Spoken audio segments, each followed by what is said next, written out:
bonjour à vous. J'ai grand plaisir aujourd'hui d'être accueilli chez Rémi. Bonjour Rémi. Bonjour Gabriel. Voilà, nous sommes chez toi dans les Vosges. Voilà. Et nous allons évoquer le parcours de Rémi puisqu'il a réalisé en 2019, début 2019, en février, précisément, un processus de pause alimentaire pranique. Et donc Rémi va nous raconter tout ça. Il y a aussi des choses à dire, hein, comme précédemment avec Gilles, John, que vous avez eu le plaisir de voir récemment, de découvrir. Donc Rémi, question traditionnelle, comment ça va depuis cette aventure? Très bien, de mieux en mieux. Non seulement très bien, mais en plus mieux. Énergie, une énergie à 100%. Une énergie. Ouais, j'avais déjà de l'énergie avant, mais alors là, elle a doublé, triplé. Oui, je vois bien, là, depuis ce matin que je suis arrivé, que tu ne manques pas d'énergie. Qu'est-ce qui t'a amené à faire cette démarche de t'inscrire à un stage, à une retraite en pause alimentaire pranique? Qu'est-ce qui t'a amené à ça? Tout ça, ça a démarré, disons, ma dernière année où je travaillais encore. Ça, c'était en 2015. Oui. Je travaillais encore. Je me suis fait un petit accident au doigt. Et donc, suite à ça, je n'ai pas pu aller travailler. Donc, il fallait que je m'occupe. Ouais. Donc, j'ai commencé à lire. Je lis. Je faisais rien du tout, vraiment, je suis pas de jeune, rien du tout. Et je commence à lire et puis je tombe sur Thierry Casasnova.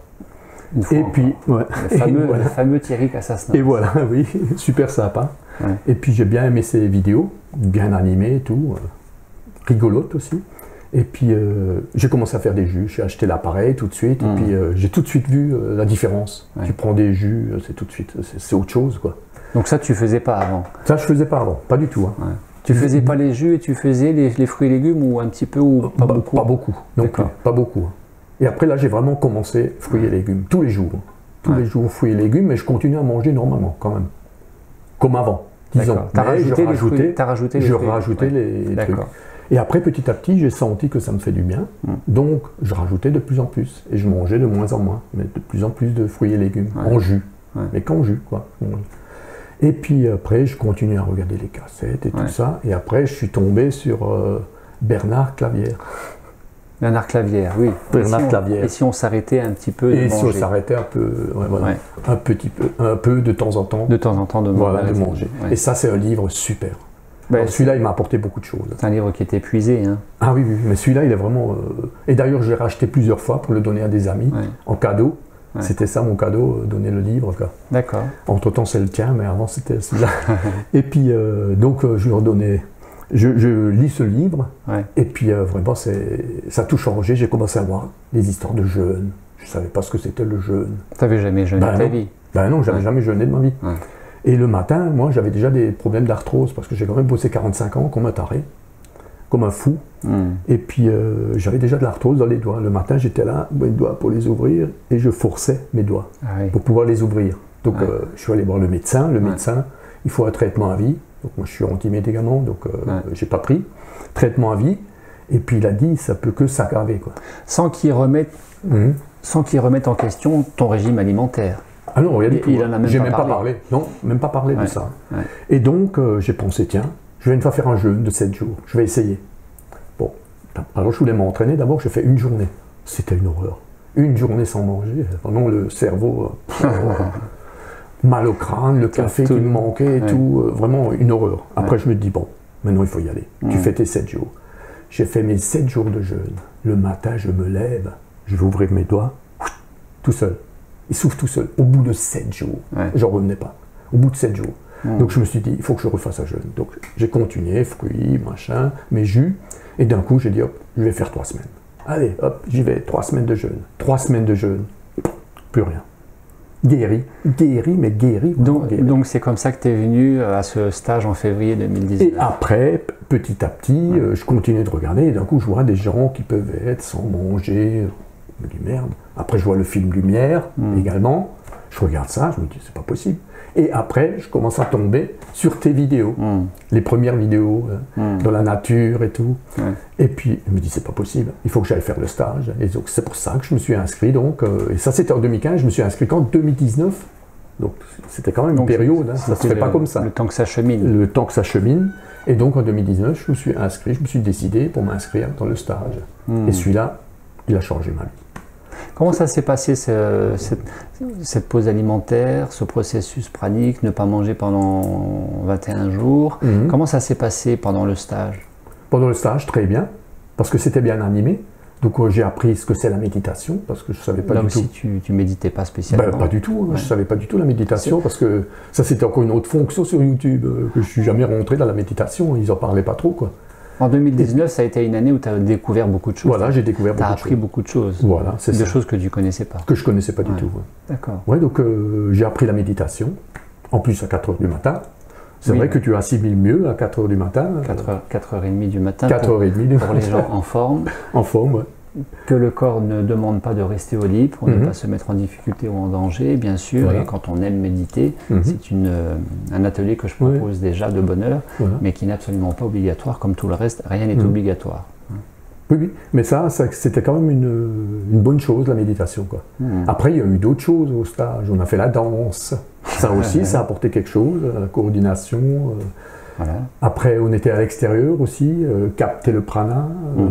Plein de choses. Qu'est-ce qu'on a encore fait? On a fait les... Ça aussi, ça m'a aidé. Plein d'ateliers. Ouais. Être présent aussi. Avoir confiance en soi quand on se bandait les yeux. Ça aussi, ça c'est un truc où il faut se laisser aller, se laisser guider par quelqu'un d'autre. Là, c'est vraiment impressionnant, quoi. Comment ça s'est passé au niveau de la détoxination pendant ce 21 jours? Sur le plan physique, comment tu as vécu ça? Ben pour moi il y en a d'autres qui avaient peut-être plus de difficultés. Bien sûr. Mais moi, j'étais quand même bien préparé pour le stage. Avec ce que tu avais déjà fait, les jeux et les jeûnes de plusieurs jours, plusieurs semaines. Donc j'étais vraiment bien préparé pour le stage. Et puis, donc j'ai vraiment pas ressenti spécialement des difficultés, quoi. Sur le plan physique, ça a été relativement léger. Voilà, oui. Rien de particulier. Non, rien de spécial. Qui t'a marqué au point que tu aies besoin de l'évoquer là? Non, moi j'avais rien de spécial. Au moment, j'ai vraiment bien vécu le stage, quoi. Sur le plan du déconditionnement, des schémas limitants mental, émotionnel, comment tu as vécu ça? Parce que d'un côté il y a le corps, c'est une chose, mais après il y a le reste, le mental et les émotions. Comment c'était? Mais le mental, les émotions, très bien. Mais bon, disons que ça a aidé quand même de la méditation et tout, quoi. Justement pour le mental, quoi. Ça a aidé, quoi. Parce que quand tu as eu pas mal de problèmes d'enfance, comme tout le monde, quoi, des petits détails, quoi, des petits trucs. Et disons, là, on a quand même allé chercher ces problèmes pour les résoudre, quoi. Et là, ils sont carrément chez moi, ils sont effacés, quoi. Alors, sans que ce soit une thérapie au sens propre, bien sûr, ces stages de pause alimentaire, mais c'est vrai qu'un sourire a des effets thérapeutiques, une poignée de main a des effets thérapeutiques, un livre peut être thérapeutique. Mais bien sûr. Et que donc les ateliers ont aussi une certaine dimension thérapeutique par rapport à ce qu'il y a peut-être besoin justement d'aligner. Par rapport à l'alignement, maintenant tu sais un petit peu mieux, puisque tu le vis, en quoi consiste l'alignement, c'est quoi l'alignement. Par rapport à avant ce processus, avant février 2019 et depuis, comment tu te sens aligné? Moins bien, mieux? Comment tu te sens? Beaucoup mieux aligné, quoi. Avant, tu étais comment en termes d'alignement? Plutôt désaligné à fond. Il y a beaucoup de choses qui me perturbaient, et aujourd'hui, je prends tout, je ne vais pas dire à la légère, mais tout passe mieux, quoi. C'est pas... Tu étais plus sujet au stress, à l'inquiétude? Oui, beaucoup le stress, l'anxiété, la rumination, la peur, ruminer, tout le temps dans les pensées. Et tout ça, ça se termine. Maintenant, je suis plutôt dans le présent. Je vis dans le présent. Et puis, Avant, en termes par rapport à ces pensées, ces ruminations, ces inquiétudes, ça se traduisait par quoi? Par le fait de fumer, de manger n'importe quoi, de mal dormir? Comment ça se traduisait chez toi? Tu avais des bobos dans le corps? Mais j'avais un peu mal partout, quoi. C'était surtout digestif, quoi. D'accord. Je mangeais un peu n'importe quoi. Et puis le stress du boulot, c'était la course, quoi. C'était toujours il faut y aller, il faut y aller, il faut y aller, il faut y aller. Et tu rentres dans le système comme un mouton, quoi. Et tu suis. Alors que je vois pas l'intérêt de suivre, quoi. Normalement, il faudrait prendre du recul. Mais bon, moi, j'étais en plein dedans dans le stress, quoi. C'était vraiment un boulot de management. C'était vraiment très dur, quoi. Bon, rentrer dans le système comme un mouton, je reprends l'expression de Rémi. Bien évidemment, c'est nous qui entretenons les choses. Voilà. Oui, c'est ça. Il ne faut encore pas question d'incriminer le système, non. Mais de resituer la part de notre responsabilité dans ce système, système que nous entretenons tous, chacun à notre niveau. On se laisse emporter. Voilà, hein, par nos conditionnements, voilà, nos identifications. Nos conditionnements, voilà, c'est ça. Ok. Comment ça se passe pour toi depuis la fin de ce 21 jours, depuis février 2019? Depuis, qu'est-ce que ça t'a apporté? Tu parlais de beaucoup d'énergie, de forme, tu es beaucoup plus aligné. Qu'est-ce que ça t'a apporté que tu n'avais pas avant, que tu ne connaissais pas avant? Éventuellement, il y a eu des changements dans ton sommeil? Mais déjà beaucoup plus serein. Le sommeil, 2-3 heures la nuit. 2-3 heures. Et puis après, terminé. Toutes les nuits, c'est 2-3 heures? Toutes les nuits, pratiquement. Ouais. Pratiquement toutes les nuits. Et puis je me lève, et puis je vais me promener en forêt, 3 heures du matin. 3 heures du matin, Rémi, 4 heures du matin. Pour ne pas embêter sa femme qui est à côté, qui dort. Parce qu'au départ, sa femme pestait en disant tu fous le bordel en pleine nuit parce que tu dors plus. Voilà. Donc à 3 heures du matin, Rémi se lève et il va dire bonjour. Je prépare mes affaires dehors, et puis hop, je pars. Tu vas aller dire bonjour aux sangliers, aux chevreuils dans la forêt. Voilà. Et quand eux ils se lèvent, ils sont, la plupart du temps ils sont pas couchés, je suis déjà rentré. Et puis le soir, rebolote quoi. Le soir, j'ai encore une énergie à dépenser, donc il faut que je ressors de haut, je fais de nouveau mes 6-10 km à travers la forêt, il fait nuit noire, je rentre quoi. Ça change beaucoup de choses quoi. Et oui. C'est une énergie, c'est incroyable. J'ai l'impression que... Et puis le poids aussi, le poids qui est bizarre, très bizarre le poids. Parce que, bon, au début, j'ai perdu 10 kilos, c'est logique. J'avais perdu 10 kilos, mais après, ça s'est stabilisé. Et puis, des fois, je reprends même 2 kilos. Je prends 2 kilos d'un coup. Je me dis, attends, il y a quelque chose qui ne va pas, quoi. Et ma balance, elle marche très bien. On précise, sans manger. Sans manger, bien sûr. Ni solide, ni liquide, avec des jus quelconques. Rien du tout, pas de jus, rien du tout. Hein. Voilà. Que de l'eau de source. Puisque, à ce jour, tu n'as pas mangé de façon conventionnelle depuis... Depuis le 9 octobre, exactement. Ça fait 100, c'est ma date. 100 jours, c'est voilà. ça? Ça fait 100 jours exactement aujourd'hui. Voilà. Le jour de l'enregistrement de cette vidéo, le jour de l'enregistrement. Rémi est à son 100e jour de pause alimentaire, sans en avoir voulu faire un défi. Non, pas du tout. C'était vraiment pas mon intention de ne pas manger. Mais je me sens tellement bien, niveau digestion, niveau énergie et tout, que j'en ai pas besoin. Alors moi, on me dirait, tiens, t'as pas mangé pendant 100 jours, je dirais, ben non, tu manges en cachette, ou t'arrives pas à y croire, quoi. Même moi, j'arrive pas à y croire, quoi. Alors des fois, je suis là, tout est normal, tout est bon, me dit, bah oui, c'est bon. Alors moi, je bois de l'eau de source, quand je prends mon verre d'eau de source, je sens quand même la différence, hein, c'est un truc incroyable. La différence avec l'eau du robinet? Avec l'eau du robinet, ou avec autre chose, ou avec une tisane même. Je prends cette eau de source, c'est naturel, tu sens comme elle rentre dans le corps et tu as l'impression qu'elle te recharge. C'est incroyable. J'ai vraiment de la chance d'avoir de l'eau de source encore, quoi. Et elle te recharge, quoi. Donc de temps en temps, je prends une tisane, mais très rarement parce que je ne suis pas trop tisane. Et puis, mon défaut encore, c'est le matin, le café. Mais j'ai dit, suite à cet enregistrement, parce que je sens que le café ne me fait pas du bien. Je le sens. Et demain, j'ai décidé d'arrêter le café. Tu disais que le café comme pour toi était... je vais l'arrêter. Voilà. Tu disais pour toi le café il était acide. Oui, c'est acide et puis je sens que quand il passe dans mon corps, ça me fait pas du bien. En tout cas, ça donne plutôt une envie de manger aussi. Je sais pas, c'est l'effet qui me fait le café. Moi. En tout cas, dans ton expérience propre à toi, qui n'est pas forcément celle de tout le monde. Pas de celle de tout le monde. Hein, le café c'est très bien, mais je veux dire dans mon expérience, le café ne me convient pas. Le café te barbouille. Et je le prends pourquoi? Parce que c'est une drogue. Pour moi, c'est encore une drogue quoi, qu'il faut que j'enlève. Mais jusqu'où tu vas aller, Rémi, comme ça? Mais moi, me sentir bien, c'est tout ce que je veux. C'est pas un défi, rien du tout. Alors les gens, ils vont te dire, ah oui, mais t'as plus de plaisir à manger, t'as plus si. Mais t'as tellement d'autres plaisirs.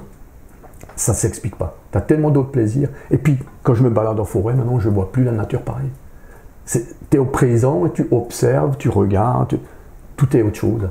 Plus léger, et puis t'as des trucs que tu peux pas expliquer, quoi. Ça s'explique pas, quoi. Ça s'explique pas d'un point, bien-être, quoi. D'un point de vue mental cartésien. C'est plus en termes de conscience qui connecte une qualité de vie au présent et qui, une fois de plus, ne s'explique pas avec des mots d'un point de vue rationnel. Par rapport à ça, justement, tu parles d'un niveau d'énergie, d'un niveau de forme, de bien-être, tu pètes le feu, bien sûr, mais ce que je perçois, ce que je ressens, c'est que c'est pas juste un niveau d'énergie. Il y a manifestement, il y a une joie. Ah bah oui, il y a une joie. Ah bah ça, c'est... Il y a quelque chose de fort. Ça, tu ne peux pas l'expliquer. Il y a quelque chose de fort, là. Une très très fort. Une joie, t'es heureux, Sans raison. Sans raison. Sans motif. Voilà, sans motif, Ouais, sans motif. Ouais. Je sors de dehors, je vais me balader, je suis joyeux. Je sais pas pourquoi. Tu n'as besoin de rien de spécial pour être heureux. Non. En fin de compte, si je m'écouterais, j'irais sur les routes, un peu comme les apôtres à l'époque, je crois que c'est un truc comme ça. Et puis j'irais sur les routes et puis j'essaierais de montrer aux gens le bien-être qu'on peut avoir sans nourriture. Et puis, pourquoi tu as envie de t'évader, tu as envie de prendre ton sac à dos et puis marcher. Tu n'as plus besoin de rien, matériel. Tu n'as même plus envie de trucs matériels. Quand tu dis sans nourriture, je ne suis pas sûr que ce soit tout à fait ça. Ah non, c'est pas sans nourriture. Parce que je suis nourri à volonté. Quelle est ta nourriture aujourd'hui? Ma nourriture aujourd'hui, c'est le prana. C'est-à-dire que je suis dehors, je me nourris. Je discute avec quelqu'un, j'ai un collègue en haut, super sympa, qui est un peu marginal, la barbe, et puis au village, un peu mis en retrait. Ouais. Mais ça, c'est mon meilleur ami du village. Et puis, il m'apporte beaucoup de choses. Il est super intelligent. Et puis, avant le contact avec lui, ça me recharge. C'est bizarre à dire, mais cette énergie, je vais là-bas, je suis rechargé quand je repars. Parce qu'il me dit toujours, ah, aujourd'hui, tu ne pourras pas manger grand-chose, il n'y a pas de soleil. Alors je dis non, c'est pas ça. Ouais. Toi, tu me donnes l'énergie. Il y a plein de moments comme ça, où tu te sens bien, où tu as de l'énergie. Par contre, si je suis avec des gens où je ne suis pas bien, là, je le ressens beaucoup plus. Mon énergie baisse. Justement, j'allais te demander, est-ce qu'il y a des choses qui te déchargent, qui te désalignent aujourd'hui? À fond. Là, tu parles de certaines fréquentations qui te Voilà. Tu vis en couple, tu as un petit désaccord avec ta femme, ça te décharge. Tu es obligé de te recharger après. Ça, c'est sûr, dans tous les couples, tu as des problèmes. De te réaligner. Donc, tu es obligé de te réaligner. Quoi. Et puis, tu fréquentes certaines personnes qui sont négatives. Je ne vais pas dire beaucoup les mangeurs de viande, parce que je ne veux pas faire une polémique, mais je veux dire beaucoup de gens comme ça qui mangent beaucoup de viande. Ils ont l'air agressifs, et puis ils te désalignent, quoi. Après, il faut que je me recharge, quoi. Tu le ressens, j'ai l'impression que tu es plus sensible, quoi. Tu es plus sensible à ça qu'avant, je n'étais pas sensible à ça, quoi. Et maintenant, j'essaye au maximum de m'entourer de gens qui m'apportent de l'énergie positive, quoi. Donc, tu fais un sacré tri, quoi. Tu me racontais, avant l'enregistrement, qu'en allant te promener la nuit dans la forêt, tu croises les sangliers, les daims, les chevreuils, mais qu'aucun animal sauvage ne t'attaque. Non. Et que l'animal sauvage... Bon, normalement, ils n'attaquent pas. Un animal sauvage, il n'attaque pas normalement. Mais bon, le sanglier peut charger. Peut-être, il peut charger. Le sanglier peut charger. Et pourtant, tu les croises souvent et tu n'es jamais agressé. Même le chevreuil, il reste stable, il monte sa tête, il ne bouge pas et après, il part tranquillement, quoi. Aucune réaction, quoi. Voilà. Disons que je ne l'impressionne pas, quoi. Il n'a pas peur de moi, quoi. Finalement, le prédateur dans l'histoire, c'est toujours pareil, c'est l'homme. L'homme qui est un prédateur, justement en se nourrissant de cette viande, il génère cette énergie d'agressivité qui le met en distance de lui-même, en fin de compte. Bon, après, je ne veux pas être contre la viande. Je ne dis pas que je suis contre la viande ou contre ça. C'est pas ce que je suis en train de dire non plus. Non, je ne suis pas en train de dire ça, mais c'est un petit peu... Oui, mais c'est un peu ça, le résumé que... C'est un petit peu ce qui est constaté, c'est que le mangeur de viande a une énergie plus désalignante avec lui-même, et il y a toujours un fond d'agressivité chez le latent, chez le mangeur de viande, qu'il y a beaucoup moins chez le végétarien. C'est très intéressant de savoir que Mike Tyson, il s'est beaucoup assagi aussi en passant au régime végétarien il y a quelques années. Depuis, il ne mange plus de viande. Ah oui, ça ne m'étonne pas. Et il s'est assagi. Tu le ressens. Tu le ressens. Tu as un bien-être, calme. C'est quand même pas un hasard si de plus en plus de sportifs de haut niveau, et même au niveau mondial, sont de plus en plus végétariens et font les meilleures performances sportives sans manger de viande. Ah oui. C'est quand même intéressant. Mais c'est pas la viande qui apporte quelque chose. Si elle est cuite, il faudrait déjà la manger crue, quoi, pour avoir quelques vitamines. En théorie. En théorie, oui. Voilà. Parce qu'une fois cuit, il n'y a plus rien, quoi. Voilà. Les animaux sauvages comme le lion ne mangent pas de viande cuite.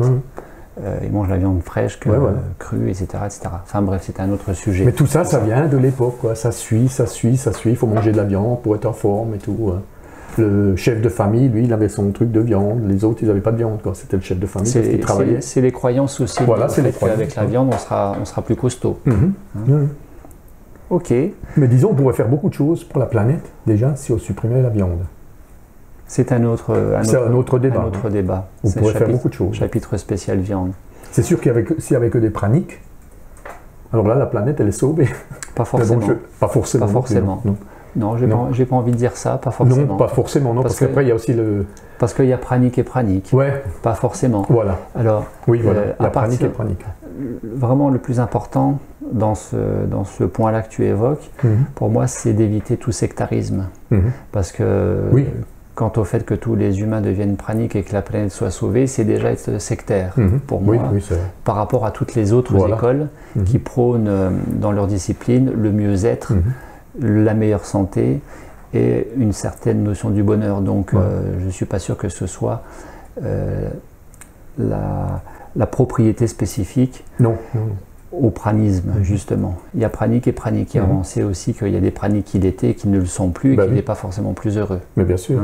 On parlait aussi, avant l'enregistrement, de la joie, de l'amour, de la pleine conscience. Chez les praniques, eh bien, n'en déplaise à certains, il y a des gens qui ne sont pas praniques, qui mangent de la viande et qui sont plus heureux que certains praniques. Ah bah ça c'est sûr. Ah bah oui. Donc replaçons les choses simplement au niveau de ton expérience à toi. Au niveau de ton poids-taille, t'es bien. Ah oui, je suis bien. Je suis en plein comme je dois être. Quoi. Voilà. Je peux même perdre du poids encore si je voudrais. Je pourrais aller jusqu'à 65. Je suis toujours dans les normes. Concrètement, tu pèses combien? Tu mesures combien? Ben là je suis à 68 kg. 68 kg et tu 1m78. 68 kg, 1m78, voilà, c'est très bien. Tu fais des contrôles sanguins. Oui, excellent. Des prises de sang. Par contre, j'aimerais bien une fois faire une avec des vitamines. Pour l'instant, je fais des contrôles sanguins normaux, tout est nickel, aucun souci comme avant, encore mieux. Mais j'aimerais bien une fois faire avec les vitamines. Ton dernier bilan sanguin, c'était? C'était l'année dernière, mi-juillet, en juillet. Juillet, donc après le processus. Oui. Donc juillet 2019. Voilà. Après un processus de février 2019. Très bien. Et là, j'aimerais bien en refaire une en février ou mars, mais avec les vitamines. Alors, je ne sais pas s'ils font ça, quoi. Si, il suffit de le demander. Il suffit de le demander. C'est plus conséquent, mais il suffit de le demander. Tu le demandes. Comment ça se passe au niveau de tes relations? Comment ça a évolué depuis cet état pranique que tu vis? Avec les relations, les gens ils ont pris l'habitude. Donc, côté famille, ça se passe très bien. Je m'installe, plus besoin de donner d'explications. Je les ai données une fois, donc c'est bon pour toute la famille. Et puis, bon, c'était long, mais bon, ils ont compris. Et puis, de temps en temps, ils regardent quand même avec un peu de travers, si vraiment je mange pas, quoi. Et après, t'en as d'autres qui sortent le truc, ils mangent en cachette. Bon, ça me fait plus rien, puisque c'est tout, chacun sa croyance. Je sais ce que je fais. Donc, chacun sa réalité. Oui, voilà. Et puis après, de temps en temps, je suis invité chez des gens que je connais pas trop, donc je dis à ma femme, tu les préviens, et puis après, ça se passe très bien, quoi. J'ai pas besoin de donner d'explications, rien du tout. Et après, il tombe un peu sur le sujet, et puis c'est bon. Hein. Là, j'étais invité pour les 50 ans d'un copain, et puis je suis allé à la cuisine, me réfugier à la cuisine pour donner un coup de main. Comme ça, j'avais pas besoin de m'expliquer à l'extérieur. Et puis les autres, ils disaient, de temps en temps, j'allais à la place, et ils me disaient, mais tu manges pas? Je disais, si, je me suis déjà goinfré à la cuisine, et puis terminé. Et après, il y avait quand même une fille qui fait des études d'infirmière ou de médecine à Marseille, et qui a dit, mais tu n'as rien mangé de la soirée? Ah, mais je dis, non, je ne sais pas manger. Je suis pranique, j'ai dit. Alors elle connaissait déjà, elle a dit, ah ouais, je suis intéressée et tout, alors il fallait que je lui donne. C'est qui? Gabriel Lescois. Il fallait que je donne les trucs, tous les éléments, et elle a tout pris, elle a toute la soirée, je la voyais, la vaisselle, et puis elle pianotait sur ces trucs, super intéressant. D'accord. Alors je dis, mais tu fais de la médecine? Elle a dit, oui, mais ça n'a rien à voir, c'est ça qui m'intéresse. Oui, ben non. Donc tu vois, t'es quand même un petit apôtre qui emmène des...